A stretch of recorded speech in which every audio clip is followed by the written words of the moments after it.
예, 반갑습니다. 저는 오늘 전환의 시대의 한반도 읽기라는 주제로 여러분들과 한 40분 정도 수업을 하게 될 국립통일교육원의 김지영이라고 합니다. 예, 오늘은 최근에 급변하고 있는 국제 정세, 특히 미국의 트럼프 2.0 시대의 특징, 그리고 우크라이나 전쟁이 아직 안 끝나고 있는데요. 우크라이나 전쟁이 어떻게 한반도에도 영향을 미치고 있는지 이 두 가지 꼭지로 말씀을 좀 드리도록 하겠습니다. 우선 최근에 트럼프 행정부가 들어서면서 세계 관세 전쟁을 시작을 했어요. 특히 캐나다와 멕시코, 어찌 보면 미국의 이웃이라고 하는 국가들, 특히 캐나다 같은 경우 멕시코나 나프타에 소속돼 있기 때문에 거의 관세가 없는 나라들과의 이 관계를 가지고 있었는데 25%의 관세로부터 시작을 했습니다. 왜 캐나다와 멕시코로부터 시작을 했을까요? 캐나다와 멕시코로부터 시작을 한 거는 트럼프 1기 때의 사정들을 좀 살펴볼 필요가 있습니다. 트럼프 1기 때 트럼프는 중국의 관세를 한 20% 정도 때리면서 중국과의 관세 정책들을 펼쳤는데 이때 당시에 중국이 미국의 관세를 20% 정도 맞으면서 나름대로의 대응책들을 마련을 합니다. 그래서 8년 전부터 관세를 막고 차이나 플러스 원이라고 하는 정책들을 펼쳐요. 근데 차이나 플러스 원이라고 하는 것은 중국이 다른 나라를 경유해서 관세를 우회하는 경로들을 만들어내는 겁니다. 그래서 예를 들면 캐나다나 멕시코, 아프리카, 중남미 등등의 국가들을 통해서 중국의 기업들이 나가고 그 기업들이 이 나라들에서 미국으로 수출을 하는 방식으로 관세를 우회했다라고 합니다. 그래서 트럼프 2기 행정부는 그 우회하는 경로마저 막겠다라고 하는 의지들을 좀 보였어요. 그래서 캐나다와 멕시코로부터 관세 어찌 보면 지금의 전쟁이라고까지 할 정도로 격렬하게 지금 전 세계가 영향을 받고 있는데 그래서 캐나다와 멕시코로부터 관세 전쟁을 시작을 했다라고 이야기를 하고 있습니다. 그렇다면 이렇게 관세 전쟁을 벌이는 이유가 뭘까 좀 살펴볼 필요가 있겠죠. 트럼프 2기의 주요 정책들을 보게 되면 한 네 가지 정도로 정리를 할 수가 있습니다. 첫 번째는 이민 및 국경 정책이고요. 이 부분은 트럼프 대통령을 지지하는 마가 좀 Make America Great Again이라고 하는 이 캠페인과 함께 그 지지 그룹들에게 약속을 했어요. 불법 이민자들을 밖으로 내보내겠다. 이건 어찌 보면 마가 그룹에게 약속을 했던 것들을 지키기 위한 것들도 있고요.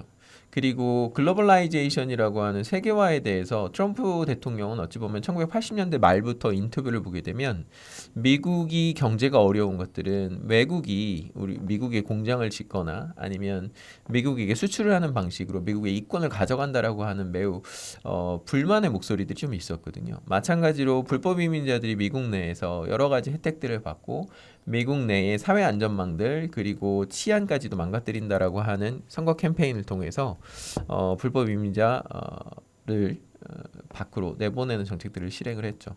그리고 두 번째는 경제 및 에너지 정책입니다. 경제 및 에너지 정책은 주되게 트럼프 행정부가 지금 내세우고 있는 것이 첨단 제조업 강국을 만들겠다라고 하는 게 있어요. 첨단 제조업 강국을 만들기 위해서 친기업적인 국가를 만들겠다라는 거예요. 전 세계의 모든 기업들이 미국에 와서 경제 활동을 하게 되면 그 기업들을 위해서 세금도 감면해주고 규제도 완화해주고 에너지도 값싸게 공급하도록 하겠다라는 게 트럼프 2기의 또 하나의 주요 정책입니다.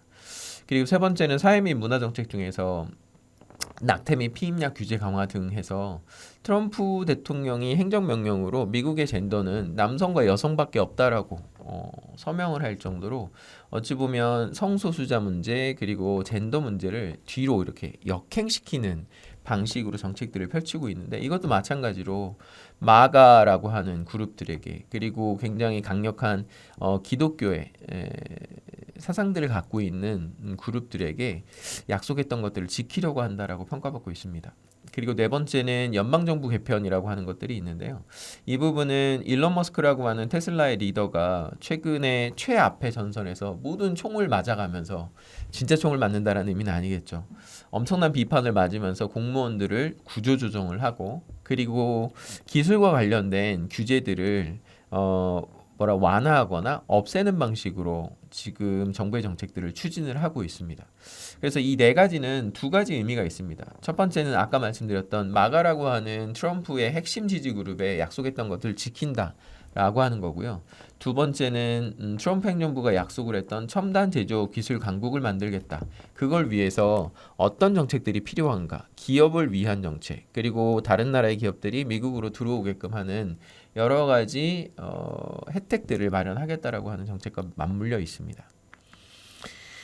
그리고 트럼프 행정부는 트럼프 행정부 내각에 두 개의 그룹들을 좀 눈여겨볼 필요가 있어요. 지금 왼쪽 화면에는 루비오와 왈츠라고 하는 내각의 인사들인데, 왈츠는 얼마 전에 이제 물러났죠. 이 그룹들은 충신이라고 불려서 트럼프 대통령이 이야기를 하면 거의 노를 하지 않고 다 예스를 하는 그룹들입니다. 그런데 우리가 좀 더 눈여겨봐야 될 그룹은 오른쪽에 있는 페이팔 마피아라고 하는 그룹이에요. 페이팔 마피아는 사실 전통적으로 보게 되면 실리콘밸리에 있는 기술 기업들의 CEO들은 민주당을 지지해 왔습니다. 그런데 이번에 페이팔 마피아들은 트럼프 대통령을 지지함으로써 자신들이 원하는 것들을 이번 4년 동안 얻어가려고 하는 목적, 의지들이 있다라고 평가를 받고 있어요. 페이팔 마피아의 핵심 인물은 두 사람 정도를 꼽을 수가 있는데요. 화면에 3번 일론 머스크요. 테슬라의 리더고요. 그리고 어찌 보면 이 페이팔 마피아의 정신적인 지주라고 불리우는 한 사람이 있는데 1번에 피터 틸이라고 하는 사람입니다. 지금은 투자자로서 일을 하고 있는데 팔란티어의 공동 경영자, 공동 CEO다라고 이야기를 하기도 합니다. 이 피터 틸이라고 하는 사람을 좀 보게 되면, 피터 틸은 스탠퍼드 대학을 나왔고요. 법학도 했고, 이 법학 옛날에 그래서 스탠퍼드 대학을 다닐 때 스탠퍼드 리뷰라고 하는 잡지를 하나 만들어요. 그런데 거기에 묻어 있는 것도 그렇고, 이후에 피터 틸이라고 하는 사람이 쓴 책들을 보게 되면 미국은 다양성을 너무 많이 포용을 함으로 인해서 실질적으로 미국이 가지고 있는 사상의 장점들 혹은 미덕들을 다 잃어버렸다. 그래서 우리는 그 미국이 갖고 있는, 서구 사회가 갖고 있었던 과거의 전통적인 사상들을 다시 부활시키고 회복시켜야 된다라고 하는 게 이 피터 틸의 생각이에요. 그리고 그래서 이 사람은 이 기술을 중심으로 미국을 다시 예전의 미국으로 복원시키겠다라고 하는 의지들을 좀 갖고 있습니다. 그리고 3번의 일론 머스크 같은 경우는 이번에 트럼프 대통령 선거 캠페인에 아주 적극적으로 뛰어들었죠. 기업인이 이렇게 선거에 적극적으로 뛰어든 사례는 많지가 않아요. 그럼에도 불구하고 왜 테슬라의 리더인 일론 머스크는 이렇게 적극적으로 뛰어들었는가? 뭐 여러 가지 이유들이 있겠지만 개인적으로는 테슬라에서 추진하고 있는 자율무인 차량, 이거는 하나는 기술력이고요. 두 번째는 정부 정책으로 이것들을 허가해줘야 되는 문제거든요. 그래서 민주당은 테슬라의 자율무인 차량이나 이런 부분에 대한 규제가 굉장히 엄격했다라고 하면 트럼프 대통령은 그것을 풀어줄 수 있을 거다라고 하는 믿음이 있었던 것 같아요. 그리고 사적으로는 일론 머스크의 아들이 성전환 수술을 합니다. 10대. 자식이 지금 13명인가 그래요. 그런데 일론 머스크가 뭐라고 인터뷰를 했냐면 자기는 민주당의 성다양성 정책이나 이런 아이디어들 때문에 자기 아들 하나 잃었다라고 이야기를 해요. 그래서 개인적으로 민주당에 대한 지지를 원래는 했었는데 거두는 이유가, 첫 번째는 아까 말씀드렸던 규제가 너무 강력해서 테슬라가 추진하려고 하는 정책들이 앞으로 나아가기가 어렵다. 두 번째는 민주당과 민주당 그룹들이 추진하고 있는 성다양성과 관련된 부분들 때문에 자신의 아들이 성전환 수술을 함으로 인해서 아들 잃었다라고 스스로 생각을 하고 있어요. 그래서 이 두 가지와 맞물려서 선거 캠페인에 1,800억 가까이 이 돈을 투자를 하면서 뛰어들었고, 실질적으로 선거가 끝나고 48조 정도의 주식 가치의 이득을 받습니다. 물론 얼마 전부터 트럼프 행정부가 실시했던 관세 정책으로 인해서 그보다 더 많은 테슬라의 주식이 날아갔다라고 이야기를 하곤 하는데, 여하튼 다시 돌아가면 이 페이팔 마피아는 일론 머스크와 피터 틸이라고 하는 이 두 사람을 주축으로 서로 이렇게 땡겨주고 밀어주고 합니다. 이 페이팔 마피아의 기원은 과거 인터넷으로 돈을 전송할 수 있었던, 어찌 보면 그걸 처음 했던 페이팔이라고 하는 기업에서 일을 했던 사람이에요. 여기서 일론 머스크와 피터 틸은 공동 CEO였고 나머지 사람들 있죠. 이들은 거기서 기술자로 일을 했던 사람들입니다. 그런데 지금 이 사람들은 미국에서 엄청나게 영향력이 있는 기술 기업들의 CEO가 됐어요. 예를 들면 8번 인사는 지금의 유튜브의 CEO이기도 합니다. 그래서 이들이 꿈꾸는 미국은 과연 어떤 걸까? 트럼프의 4년이 지나고 나서 어떤 미국을 꿈꾸고 있는가를 보게 되면 완전히 기술 문명으로 점프를 하겠다라고 하는 생각이 좀 있는 것 같아요. 그래서 보시면 앞으로 5년 안에 이 방송을 보시는 분들은 집안에 휴머노이드 로봇이 들어갈 가능성이 있어요. 또는 길거리에서 휴머노이드 로봇이 청소를 하거나 배달을 하는 것들을 눈으로 목격하실 수도 있어요. 그만큼 지금 기술의 발전이 엄청나게 빨리 진행이 되고 있습니다. 영상을 잠깐 보시고 그리고 다시 이어갈게요. 공상과학 영화에서 빠지지 않은 소재죠. 집안일을 대신하는 가정용 로봇 영상이 공개돼 뜨거운 반응을 얻고 있습니다. 노르웨이 로봇 기업이 제작한 인공지능 인간형 로봇 네오 감마인데요. 공상과학 영화에서 빠지지 않은 소재거나 집안일을 대신하는 가정용 유리창을 닦는 등 다양한 집안일을 수행하는데 가정 환경에서의 테스트를 위해 설계된 시제품이라고 합니다. 게다가 기존 인간형 로봇과 달리 친근한 외관과 부드러운 직조 의류를 채택해 사람과의 접촉으로 인한 부상 위험을 줄였고 소음을 냉장고 정도인 10dB로 낮춘 것이 특징이라는데요. 제작사 측은 이 로봇의 인공지능 시스템이 사람과 재산에 해를 끼치지 않도록 주변 환경을 잘 인식하도록 설계됐다고 밝혔습니다. 그러면서 곧 실험실을 벗어나 제한적인 가정 안에서 테스트를 거칠 예정이지만 상업적으로 출시되기까진 시간이 더 필요하다고 전했습니다. 그런데 이 휴머노이드 로봇은 이미 중국 같은 경우는 노인들을 케어하는 휴머노이드 로봇들이 개발이 되고 상업화가 되기 시작을 했고요. 실질적으로 공장에는 이미 BMW 같은 경우 휴머노이드 로봇을 투입을 했습니다. 그리고 테슬라도 올해 말이나 내년 초에 수천 대의 휴머노이드 로봇을 테슬라 공장에 투입을 하겠다라고 이야기를 하고 있어요.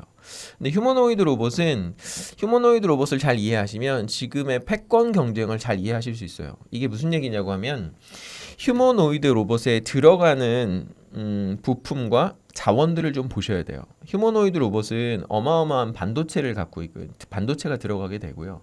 그리고 AI가 탑재가 됩니다. 그리고 또 하나는 휴머노이드 로봇에 들어가는 광물들이 있어요. 예를 들면 히토리라던가 이런 희귀 광물들이 들어가요. 그래서 21세기 패권 전쟁은 하나는 AI 그리고 반도체 기술력이죠. 두 번째는 자원입니다. 예를 들면 지금 거의 많은 집들에 자동차가 있잖아요. 선진국들은. 그런데 지금 휴머노이드 로봇은 없지 않습니까? 그런데 이제 집집마다 자동차가 있는 것처럼 휴머노이드 로봇이 한 대씩 들어가게 되면 그 수요가 어마어마하겠죠. 그리고 이것을 만들기 위해서 들어가게 될 광물이나 에너지 자원도 어마어마하게 될 겁니다. 그래서 20세기에서 21세기로 넘어올 때 글로벌라이제이션의 시대에는 어찌 보면 인구가 많고 그러니까 저임금 노동자들이 많은 인도라던가 중국이 가장 큰 수혜자다라고 볼 수 있어요. 그런데 이제 AI와 로봇의 시대로 넘어가면서 이제 인구가 많은 나라는 그렇게 중요하지 않습니다. 오히려 기술력과 자원을 갖고 있는 나라가 부강하게 되는 조건으로 전환되고 있어요. 그래서 지금 미국은 그리고 또는 중국은 자원을 어떻게 해서든 확보하기 위해서 엄청나게 경쟁을 하고 있고요. 또 하나는 기술력에 있어서 AI와 로봇을 선점하겠다라고 해서 엄청난 자본들을 로봇과 AI를 만드는데 쏟아붓고 그 쏟아붓게끔 또 정책을 만들고 있습니다. 자, 다음 이 도표는 사진들은 트럼프 2기 행정부 내각인데요. 이 중에서 15명 중에 6명이 억만장자예요. 억만장자. 억만장자라고 하는 의미가 뭐냐면 이들이 어떤 정책을 필 거냐라고 하는 질문을 하게 됐을 때 이분들의 경제적인 백그라운드나 이런 것들을 좀 보게 되겠죠.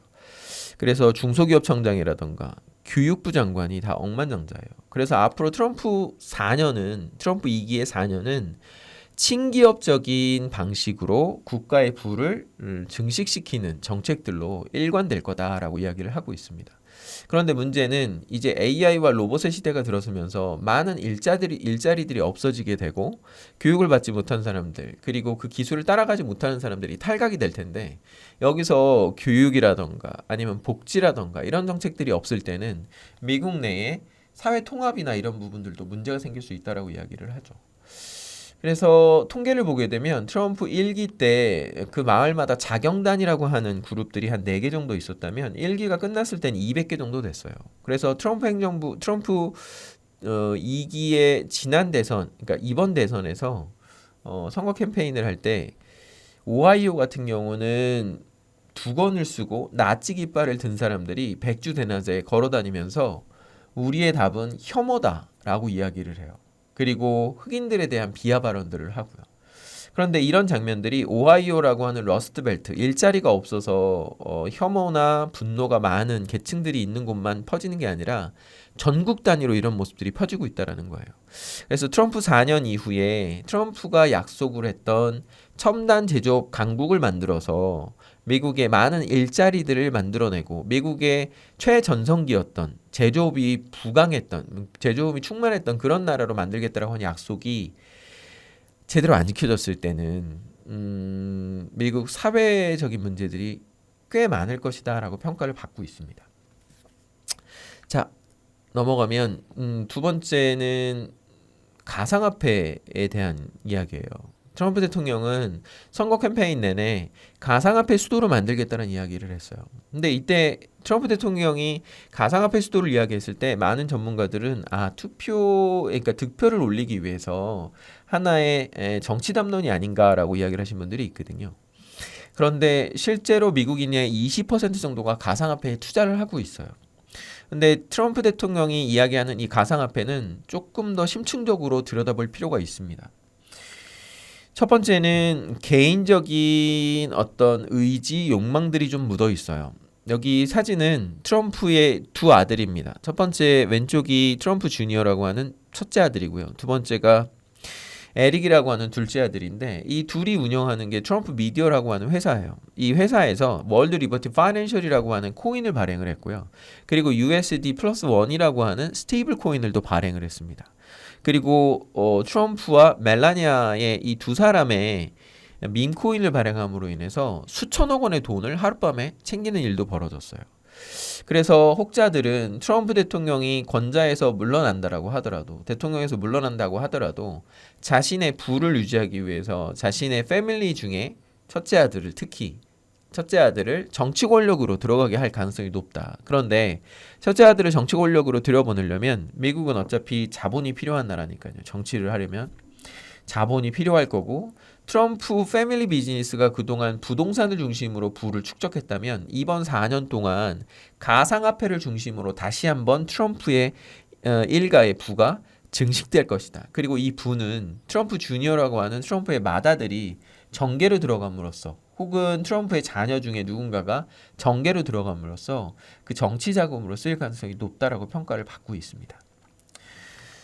자, 개인적인 이유와 달리 또 국가적인 원인도 있어요. 여기 보시면 오른쪽의 지도는 오른쪽보다 왼쪽을 먼저 보시죠.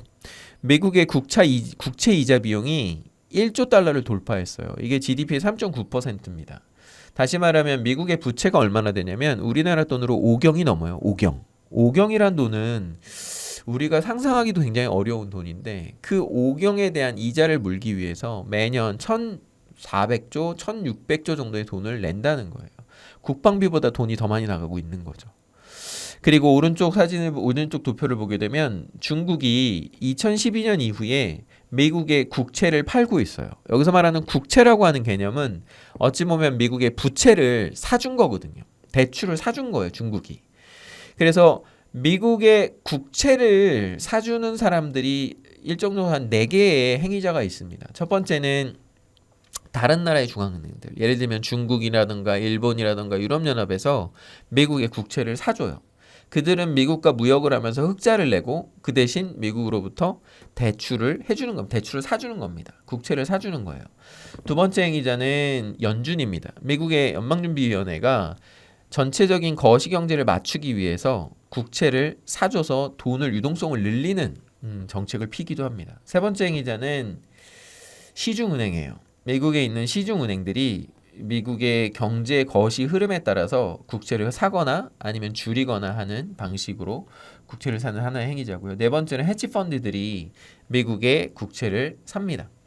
그런데 이 네 번째 카테고리에 지금 새롭게 등장한 것이 가상화폐예요.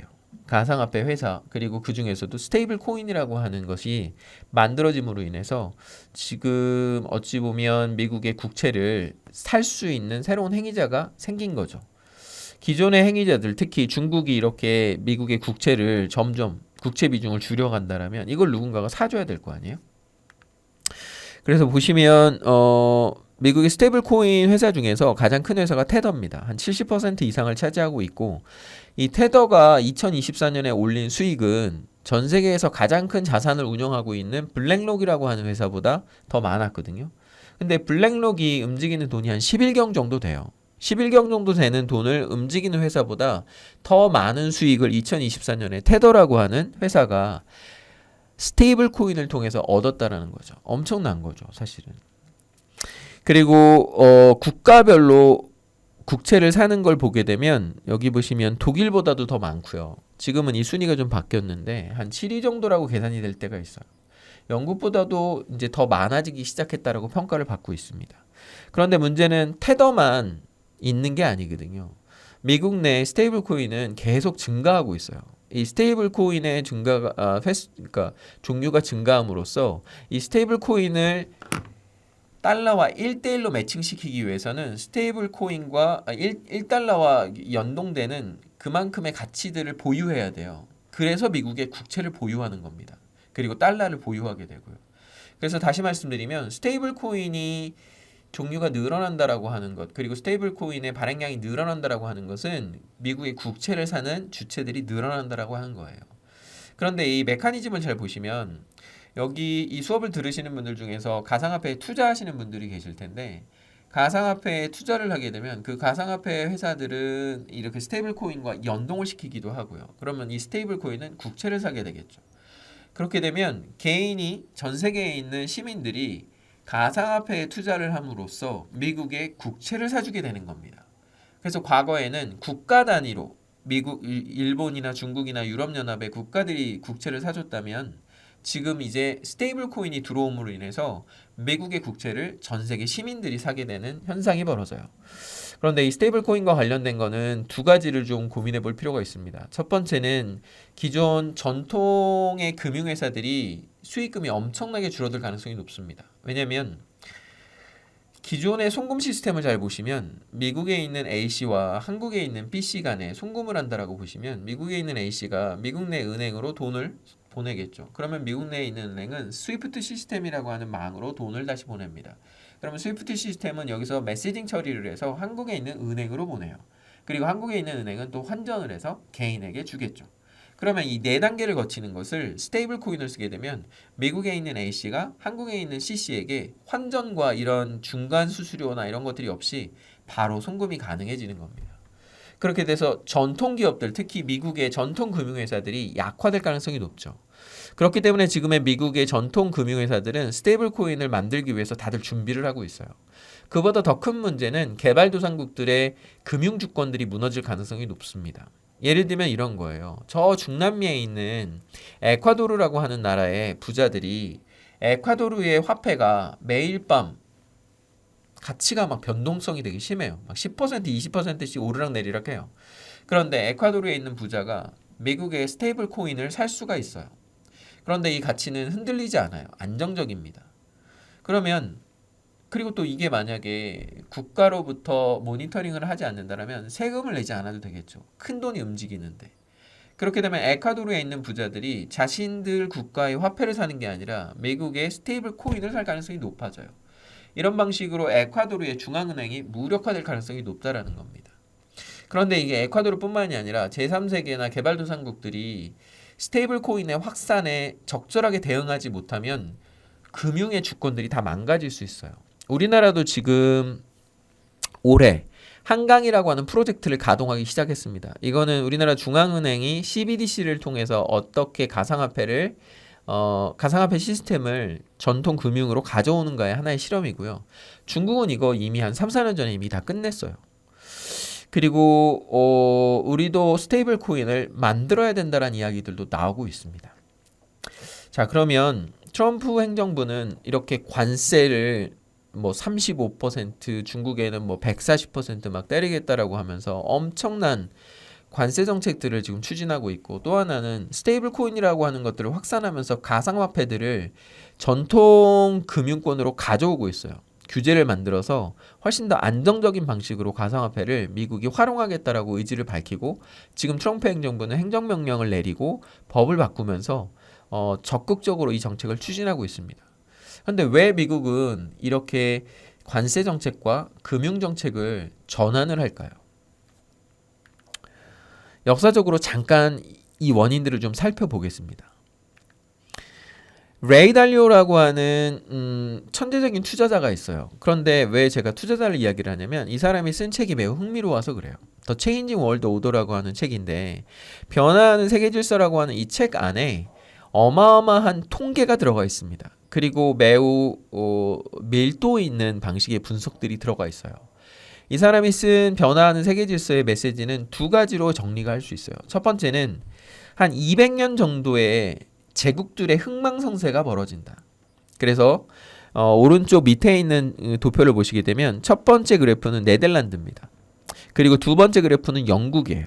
그리고 세 번째 그래프는 정점을 찍고 내려가고 있는 미국을 이야기를 하고 네 번째 올라오기 시작하는 그래프는 중국이에요. 그래서 레이 달리오는 미국의 정치권에 이렇게 경고를 하고 있어요.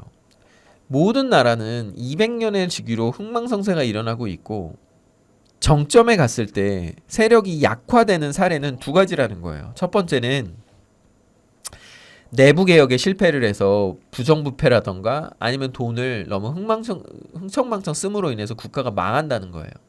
그리고 두 번째는 외부와의 전쟁을 통해서 국가의 헤게모니가 약해진다라고 하는 겁니다. 그래서 미국이 정점을 찍고 내려오긴 하지만 이 기울기를 완만하게 내려오기 위해서는 지금 미국이 개혁을 해야 된다라고 하는 메시지를 주고 있어요. 그리고 지금 올라오고 있는 중국과 세력이 전환될 때 가능하면 전쟁을 피할 수 있는 방법들을 찾아야 된다라고 이야기를 하기도 하고 있고요. 위의 지도를 보게 되면 위에 도표죠. 도표 8개의 선이 아주 복잡하게 늘어져 있는데 딴 건 볼 필요 없고요. 파란색의 에듀케이션이라고 하는 도표 그 선 하나 보시고요. 그리고 어찌 보면 갈색인데요.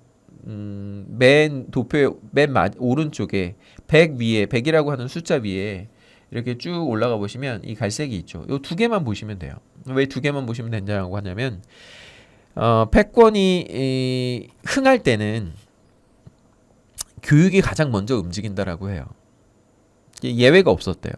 세계의 헤게모니를 분석을 했더니.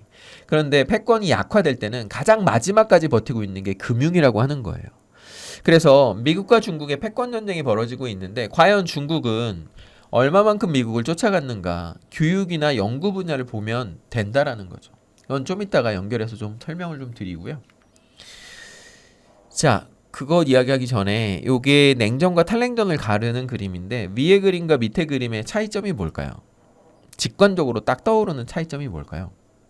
이걸 보여드리면 뭐 어떤 분들은 사람과 동물이고 밑에는 동물이다. 위에는 앉아있고 밑에는 날아다닌다. 뭐 이런 이야기를 하시는 분들도 있는데 실질적으로 딱 보게 되면 위에는 두 개가 완전히 분리된 개체죠.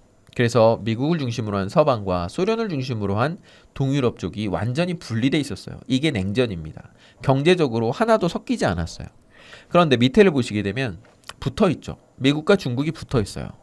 미국과 중국이 붙어 있다라고 하는 것은 경제적 상호 의존을 이야기하는 겁니다. 그래서 예를 들면 미국의 기업들이 있죠. 애플의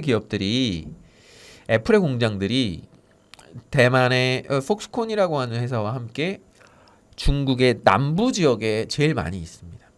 그리고 또 하나는 테슬라의 상해 공장이 엄청나게 큰 규모로 차를 생산하고 있어요.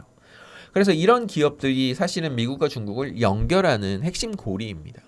그래서 미국과 중국이 전쟁을 할 거다라고 하는 이야기들이 우크라이나 전쟁이 벌어지고 난 다음에 나오는데 실제로 어찌 보면 시그널이라고 하는 것은 만약에 중국 땅에 있는 기업들이 공장을 다 철수하게 되면 그때부터는 정말로 위험해진다라고 볼 수 있어요. 그러나 테슬라나 애플이나 뭐 월마트가 중국으로부터 수입을 한다던가 이런 것들이 끊기지 않는다라면 두 나라가 전쟁을 하게 되면 서로의 이렇게 같이 붙어 있잖아요. 서로 피를 흘리는 수밖에 없어요. 그래서 냉전과 탈냉전의 가장 큰 차이는 붙어 있고 떨어져 있는 경제적 상호 의존도라고 볼 수 있고요. 왼쪽에 이제 텍스트가 있는 걸 보시면 90년 이전에는 이 그림처럼 이분법적인 경쟁이었어요. 정치, 경제, 문화, 외교 모든 것들이 다 두 개로 분리돼 있었습니다. 그런데 소련이 붕괴되고 중국이 개혁개방으로 78년에 미국과 수교를 79년에 맺고 본격적으로 WTO에 들어오게 되자 중국의 부상이 시작이 됩니다. 그리고 유럽 공동체가 시작이 되는데 이때만 해도 미국의 색이라고 이야기를 했어요. 그래서 프란시스 후쿠야마가 역사가 종언됐다라고 이야기를 했잖아요. 그런데 2010년 이후에 미국의 힘이 서서히 빠지기 시작을 합니다. 그리고 유럽이 확장되고 중국도 부상을 본격화하기 시작합니다. 근데 여기서 질문을 할 수가 있어요. 미국의 힘은 왜 이렇게 갑자기 빠졌을까? 역사적으로 미국의 힘이 빠진 사건이 뭐가 있을까? 어떤 사건이 있을까요?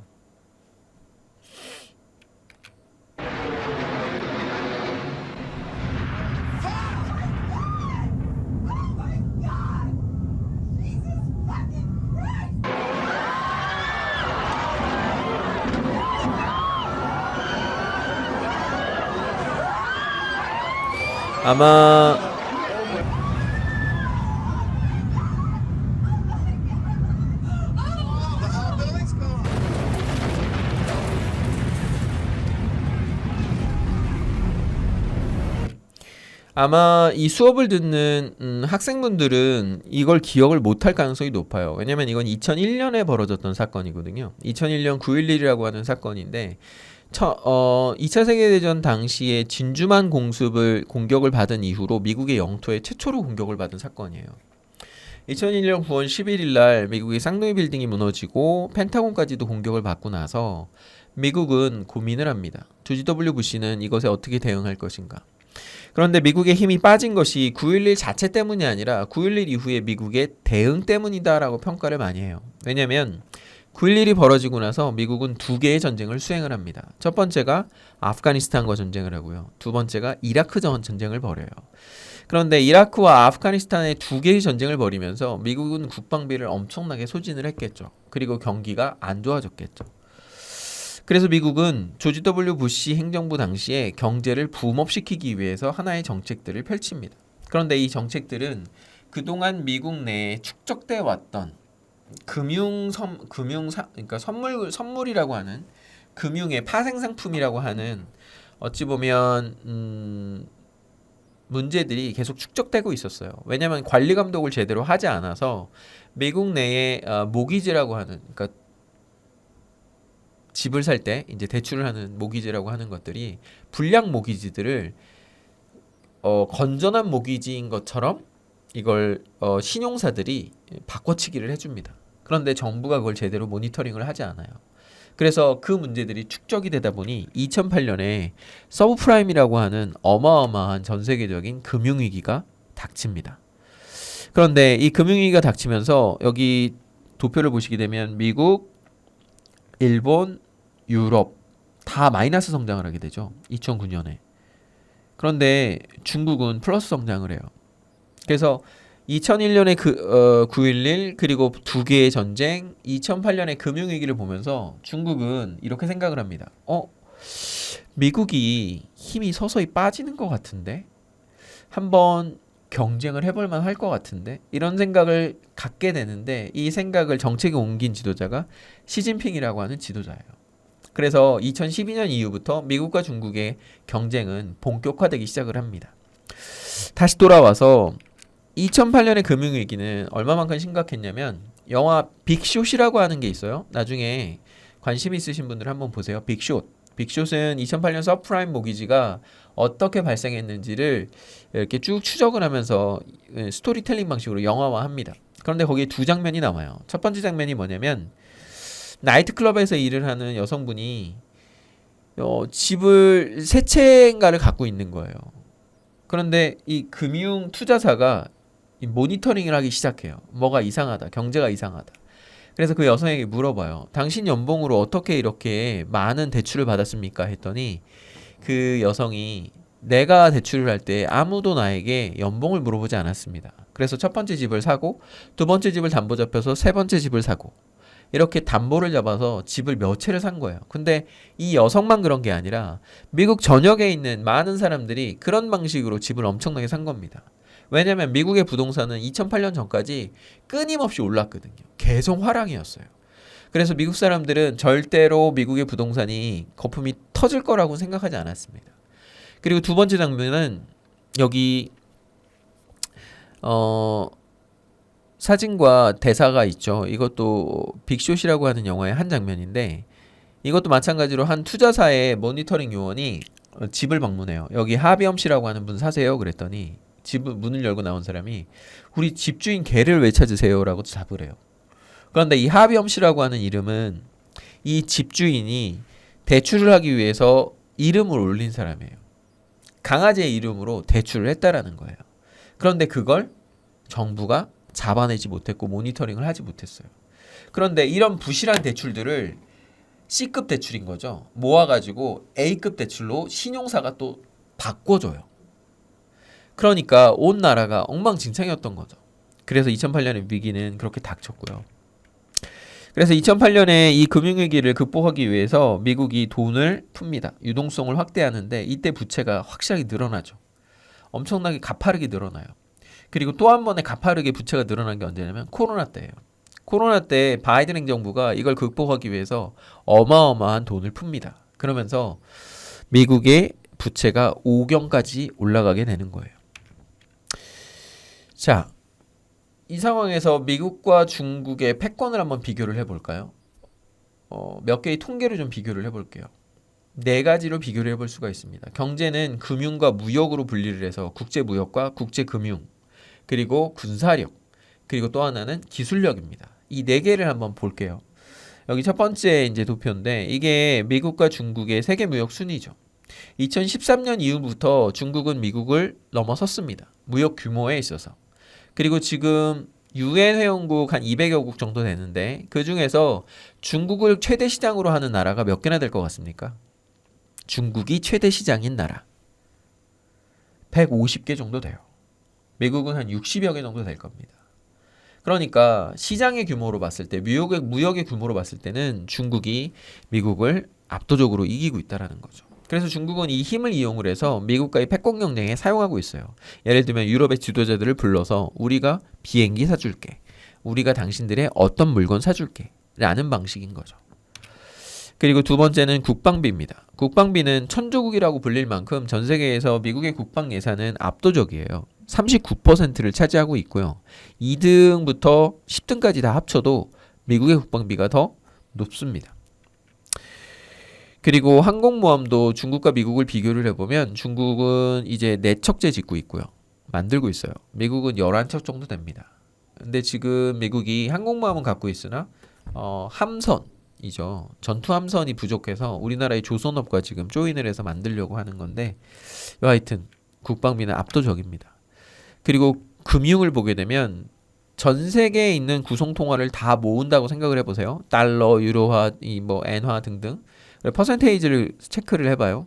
그래서 달러의 퍼센테이지는 보시면 거의 60%에 육박합니다. 그만큼 미국이 압도적인 힘을 갖고 있다는 거죠. 중국은 몇 퍼센트나 될까요? 여기 오른쪽에 있는 표를 보게 되면 중국은 2021년 기준에 2.45%인데 지금 기준으로 보면 3%에서 왔다 갔다 합니다. 그래서 위안화가 확장되고 있긴 하지만 여전히 달러와 비교했을 때는 20분의 1 정도의 수준밖에 안 된다라는 거예요. 그런데 미국이 걱정하는 것은 기술입니다. 왼쪽에 있는 도표를 보시게 되면 왼쪽 그래프는 반도체 생산량을 표시하는 거예요. 비율을. 1990년대 유럽이 44%, 미국이 37%, 일본이 19%였죠. 2020년으로 넘어오면 대만과 한국이 가장 많이 생산합니다. 그런데 문제는 오른쪽 도표를 보시게 되면 예상량이에요. 2030년의 도표를 보시게 되면 빨간색. 중국이 가장 많은 반도체를 생산할 거다라고 예측이 되고 있어요. 이렇게 되면 미국의 입장에서는 반도체의 공급망마저도 중국이 주도하게 되니까 굉장히 걱정이 많은 거죠. 반도체는 여러분들도 이해를 하겠지만 반도체가 고급이 될수록 첨단 기술력이 좋아집니다. 예를 들면 로봇, 예를 들면 AI의 성능을 올릴 수 있어요. 그래서 지금 미국이 엔비디아의 반도체, 고급 반도체를 중국으로 안 보내는 겁니다. 막는 거예요. 중국의 첨단 기술력이 천천히 발전할 수 있게끔. 그래서 중국은 또 사활을 걸고 스스로 그걸 만들려고 애를 쓰고 있죠. 그리고 글로벌 미중과학 경쟁 지도를 보게 되면 한국이 발표한 거예요. 한국과학기술정보연구원에서 발표한 거 보면 미국은 오로지 생명과학과 임상의학에서 논문 수 10%, 최상위 논문 1% 1등을 했다면 중국은 나머지 8개 핵심 분야에서 다 미국을 앞질렀어요. 그리고 2024년 네이처지를 보게 되면 네이처지는 과학 쪽 학술지에서 굉장히 권위 있는 잡지죠. 학술지죠. 2024년에 인덱스를 보게 되면 중국이 가장 많았어요. 그리고 대학으로 따지면 10개 대학 중에 7개가 중국 대학이었습니다. 이렇기 때문에 미국은 되게 초조한 거예요. 그리고 중국은 지금 중국 제조 2025라고 하는 걸 2015년에 시작을 해서 10개 분야를 타겟 삼아서 어마어마한 재정을 쏟아붓고 있습니다. 그래서 미국이 중국과의 패권 경쟁에 있어서 그리고 재정 문제 때문에 초조한 겁니다. 그래서 첨단 기술, 첨단 제조 강국을 만들겠다라고 하는 것도 중국과의 경쟁 패러다임 안에 있어요. 그리고 오경이 되는 부채를 줄이지 않으면 경제 안정성이 지속 가능하지 않으니 중국과의 경쟁에서도 문제가 생길 수 있겠죠. 그래서 지금의 중국의 기술 굴기는 대표하는 인물은 엔비디아의 주가가 폭락을 하게끔 했던 딥시크, 량원펑, 베이징과 청와대라고 하는 중국의 최고 명문대의 청년들을 졸업하자마자 데리고 와가지고 AI를 개발하게 만들었어요. 자신은 AI로 주식 투자를 해서 1년에 수십조 정도의 돈을 조 단위의 돈을 벌어서 그걸 AI에 투자해서 만든 게 딥시크입니다. 유학생도 없었고요. 유학 경험도 없는 사람들이었어요. 그리고 오른쪽은 요새 마누스라고 하는 AI, AGI로 넘어가고 있는데 이 CEO예요. 1990년대생입니다. 그런데 딥시크라던가 마누스라던가 이 기업이 아주 독보적인 기업이라 아니라는 게 더 무서운 거예요. 이런 기업들이 10개 넘게 있다라는 겁니다. 그리고 지금 미국은 브레튼 우즈 시스템을 금한 본위제를 하다가 닉슨 시기에 베트남 전쟁 비용으로 인해서 국가 재정이 고갈이 되자 금 본위제를 뒤엎습니다. 그리고 나서 페트로달러제를 가지고 오죠. 페트로달러제가 지금 보면 25%의 석유 계산 그 화폐가 달러가 아닙니다. 그래서 페트로달러제가 흔들린다는 거예요. 그래서 미국은 이제 재정 적자가 오경이 되고 페트로달러제가 흔들리고 있고 그러면 새로운 금융에 있어서 이 패권을 가져가야 되는데 이게 아까 앞에 설명을 드렸던 가상화폐와 스테이블 코인이라고 하는 것들을 활용을 하려고 한다라는 겁니다. 빠른 속도로 이전하고 있어요. 그리고 석유 소비량은 미국이 많은데 석유 수입량은 중국이 많아요. 이것도 페트로달러와 연동돼 있는 이 패러다임을 중국이 틈새를 치고 들어가는 겁니다. 자신들이 쓰는 양보다 훨씬 더 많은 양을 수입을 함으로 인해서 페트로 위안화제로 가려고 지금 시도를 하고 있어요. 그리고 중국의 대외 결제 비중을 보게 되면 2023년에 달러를 위안화가 넘어섰습니다. 이 이야기는 뭐냐면 위안화를 확대하겠다는 의지를 계속 보이고 있다는 거예요. 중국이 이른바 디지털 위안화의 시범 사용을 시작했습니다. 예. 그리고 우크라이나 전쟁이 벌어지면서 또 하나의 문제가 생기는데 미국의 입장에서는 우크라이나 전쟁이 벌어지고 러시아를 제재하기 위해서 러시아의 화폐인 루블라를 무역에서 못 쓰게 하기 위해 스위프트 시스템에서 빼버립니다. 신의 한 수라고 이야기를 했어요. 그런데 문제는 추락했던 루블라의 환율이 2달 만에 복귀가 돼요. 2달도 안 걸렸어요. 이게 왜 그랬냐면 중국과 인도가 루블라를 통해서 계산을 해준 겁니다. 그런데 문제는 이 루블라 자체의 문제가 아니에요. 이 사건을 바라봤던 다른 나라들의 인식인 거예요. 우리가 미국과 문제가 생기면 우리의 화폐 망가뜨릴 수 있겠네? 그러면 달러만 고민해서는 안 되겠네? 우리의 대안화폐들이 있어야 되겠네라는 고민이 생기는 거예요. 그래서 위안화라던가 아니면 유로화라던가 하는 대안으로 넘어가게 되는 거죠. 그래서 여기 보시면 러시아의 위안화 확대가 우크라이나 침공 이후에 계속 진행되고 있어요. 왜냐하면 스위프트 시스템에서 쓸 수가 없으니까 러시아는 위안화를 통해서 무역을 하고 있어요. 예를 들면 러시아로 지금 여행을 가시잖아요. 그러면 위챗이라고 하는 중국의 프로그램을 사용해서 숙소를 예약을 해야 돼요. 그거 아니면 예약을 하실 길이 없어요. 왜냐하면 루브라를 못 쓰니까. 그리고 사우디아라비아와 페트로 위안화를 중국이 추진하고 있고요. 아르헨티나와 위안화 통화 스와프를 추진하고 있고 위안화의 확대를 엄청나게 가속화하고 있어요. 그리고 브릭스라고 하는 5개 국가는 브릭스 플러스라고 하는 시스템으로 바뀌면서 여기에 6개 국가가 증가가 됩니다. 그 6개 국가는 자원 부국들이에요. 그래서 브릭스는 작년에 브릭스 브릿지라고 하는 프로젝트를 가동했는데 이게 뭐냐면 블록체인 기술을 통해서 유로화와 같은 브릭스 화폐, 공동화폐를 만들겠다라고 하는 겁니다. 실험은 끝났어요. 중국이 기술을 냈고 러시아가 아주 빠른 속도로 드라이브를 걸었어요. 그래서 몇 달 전에 트럼프 대통령이 경고했죠. 만약에 이런 식으로 하면 우리가 100% 관세 때리겠다라고 이야기를 했어요. 자, 그래서 하나만 더 이야기를 하게 되면 시간이 제가 제한이 있어가지고 한 5분 안에 끝내야 될 것 같네요. 트럼프 2기에 북미 정상회담이 가능한가 이 이야기를 하고 마무리를 하겠습니다. 트럼프 1기 때는 트럼프 대통령이 될지 몰랐어요. 많은 사람들이. 그러다 보니 인선이 제대로 안 돼서 비선 측근들이 그 옆에 있었습니다. 그 중에서도 특히 제러드 쿠슈너라고 하는 트럼프의 맞사위가 굉장히 많은 일들을 했어요. 그런데 북한과 미국이 정상회담을 할 때도 이 제러드 쿠슈너가 중요한 역할을 합니다. 어떤 역할을 했냐면 긴장이 최고조에 이른 지난해 여름 싱가포르에 사는 미국인 사업가 가브리엘 슐츠가 트럼프 정부에 북한의 제안을 전달합니다. 이거예요. 이 가브리엘 슐츠라고 하는 광산업자가 쿠슈너에게 제안을 하고 쿠슈너가 다시 트럼프에게 제안을 하는 방식으로 북한이 미국과의 정상회담을 끌어냈죠. 물론 거기에는 우리 평창 동계올림픽도 있었고 한국의 역할도 있었습니다. 그런데 이번 2기에는 과연 트럼프는 어떻게 할까? 트럼프 2기는 모두가 트럼프가 승리할 거다라고 가능성이 높았어요. 그리고 인선도 다른 정부에 비해서 2배 이상 빠른 속도로 됐을 만큼 안정적으로 인선이 갖춰졌습니다. 그래서 비선을 통해서 북한이 미국 쪽에 접근을 하기는 어려울 거예요. 그런데 흥미로운 건 지금 트럼프 대통령이 계속 뉴클리어 파워라는 단어를 씀으로 인해서 암묵적으로 북한의 핵 보유를 용인하는 듯한 발언을 몇 번 내뱉고 그런데 백악관은 완전한 비핵화를 추구하겠다라고 공식적인 성명을 내고 있어요. 이 발언이 투트랙으로 나오고 있다는 거죠. 그리고 북한은 이에 대해서 작년에 트럼프 대통령이 북한과 만날 거다라고 얘기했더니 우리는 지난 하노이에서 갈 때까지 가봤는데 적대적 정책만 남아있다. 그리고 올해 북한을 미국의 국무부가 불량국이라고 언급을 하면서 또다시 굉장히 맹비난을 했거든요. 북한이. 그리고 북한은 하노이 때와 상황이 많이 달라졌어요. 그 이유는 뭐냐면 우크라이나 전쟁이 벌어지고 러시아와 급격하게 친해지면서 러시아로부터 정치, 경제, 외교, 기술까지 군사기술까지 지원을 받고 있습니다. 그리고 중국과의 관계도 있기 때문에 북한은 하노이 때보다 경제적인 여건도 좋아졌고 외교적인 여건도 좋아졌다라고 볼 수가 있어요.